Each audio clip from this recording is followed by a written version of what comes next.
January 23rd, 2004. That was the day of my first dance class. I don't remember much besides the rich buttery smell of Indian sweets and the familiar scent of incense sticks. But I also remember my excitement. I was the type of kid who loved the idea of change, of something new. So as we drove home that frosty morning, I was filled with excitement of something yet to come, like the next Disney movie.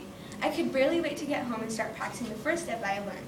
My mother would sit on the fireplace step, repeating the beat as I stopped my feet accordingly. However, this buzz was not to last long. My teacher and I had developed a routine. I would learn the new steps, practice them at home, and then show them to her again. However, as a 5-year-old, the one thing I despised the most was routines. I disliked the idea of doing the same thing every day. Practicing steps became a drag, and my teacher and my mother soon noticed my dejected manner in class as well. So my teacher soon decided to propose to me a solution to arouse my excitement again. Kavya, how do you feel about performing at the temple next week? I couldn't believe my ears. Would I really have the chance to perform? I thought only the big kids had the chance to do that.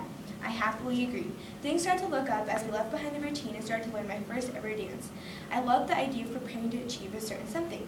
The day of my performance finally came around. The morning was a hustle, making sure all bobby pins were placed correctly, adjusting flowers, and brushing mascara on along the eyelashes.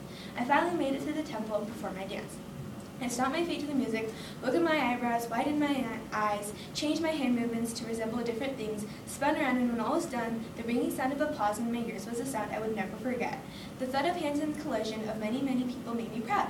They liked my dance. They liked me. After my performance, I was convinced to continue learning.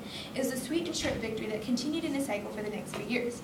I would only practice hard for the events. It seemed as if my existence depended on these shows where I could showcase my talent, as if there was no point to learn dance if I couldn't show anyone, no point if no one complimented me.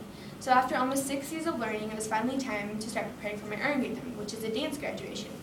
As soon as it was announced, my mind was a whirlwind of thoughts. What? How in the world am I going to do this? 8 dances in 3 hours? I was lazy, and I was not ready to do the hard work it took to accomplish such a big task. My 5-year-old inability to persist with something long-term was still with me. I liked short goals and fast results. That's why the idea of performances had so appealed to me as a child. You practice for a mere month and then perform, the cycle happening over and over. As 1-hour classes per week turned into 3-hour classes every day, I quietly complained inside. I was not ready to do this. I didn't even like to dance. Or did I? Confusion consumed me as my parents and teacher worked on preparations. In a moment of contemplation, I realized that all these years I had just been dancing for someone else, not myself. Where was my passion? I figured that if I was going to do this Arangatan, I should do it for myself, because if I didn't, such an important milestone would have been wasted. So I started to look for my passion, any connection that I could use to grasp onto my dance. So as I was explaining my dilemma to my mom one day, she suggested, why don't you look up the meanings of the dance that you're doing?